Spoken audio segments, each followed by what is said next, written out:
हाँ, देखिए, ये बड़ी दुर्भाग्य की बात है कि हाल के कुछ दिनों में या कुछ सालों में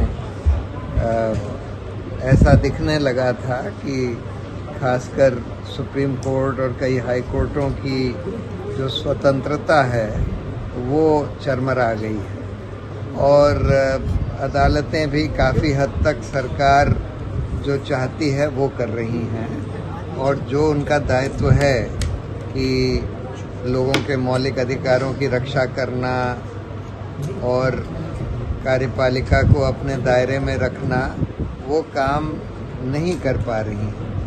बहुत सारी अदालतों, खासकर सुप्रीम कोर्ट और हाई कोर्टों में ये दिख रहा था, लेकिन हाल में कुछ हालात बदलते हुए भी दिख रहे हैं और मुझे उम्मीद है कि अब हालात और बेहतर होंगे अब आने वाले समय के। रिवॉर्ड तो पहले भी दिया जाता था और उस रिवॉर्ड, पोस्ट रिटायरमेंट रिवॉर्ड देने से जजों की स्वतंत्रता पर आंच आती थी और ये बात अरुण जेटली ने भी पार्लियामेंट में बोली थी कि ये गलत है। वो सिस्टम अभी भी चल रहा है, लेकिन उसके अलावा और भी तरीके अपनाए गए हैं इस सरकार, खासकर इस सरकार के द्वारा न्यायपालिका की स्वतंत्रता के ऊपर कब्जा करने के लिए। एक तरीका तो ये है कि भाई आप स्वतंत्र जजों की नियुक्ति होने ही ना दें। ये सरकार जो है, कोलिजियम जो रेकमेंड करती है उनके रिकमेंडेशन को लागू ही नहीं करती, उन पे नोटिफिकेशन ही नहीं इशू करती। जब यूनानिमसली कोलिजियम एक बार फिर से रिकमेंड कर देता है तब सरकार के पास कोई ऑप्शन नहीं है, लेकिन फिर भी ये लोग नहीं करते। बहुत सारे केसेस में हम देख रहे हैं। और दूसरा एक तरीका, एक बहुत ही खतरनाक तरीका जो हाल में सरकार ने अख्तियार किया है कि सारी एजेंसीज का इस्तेमाल करके किसी जज के खिलाफ कुछ ऐसा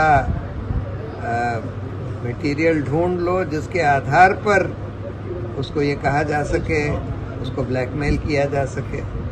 तो ये तो एक बहुत खतरनाक तरीका है जो कि हम देख रहे हैं कि ये भी हुआ। तो बोला कि भाई अदालतें जो हैं, दिख रहा है काफ़ी हद तक उनकी स्वतंत्रता चरमराई हुई है, लेकिन हाल में कुछ जगह हमको उम्मीद की किरण भी दिख रही है। जैसे कल सुप्रीम कोर्ट ने उस पर स्टे लगा दिया कि भाई बंगलौर में कम से कम ईदगाह की ज़मीन में पर ये गणेश चतुर्थी का फेस्टिवल नहीं हो सकता। इसी तरह से उसको बेल दी गई, जो क्या नाम था वो, मोहम्मद जुबैर को, और उसमें सुप्रीम कोर्ट ने एक अहम फैसला दिया। तो अब कुछ उम्मीद की किरण दिख रही है और हम उम्मीद करते हैं कि अब आने वाले समय में सुप्रीम कोर्ट और हाई कोर्टों का भी रवैया कुछ बेहतर होगा। What is the way out?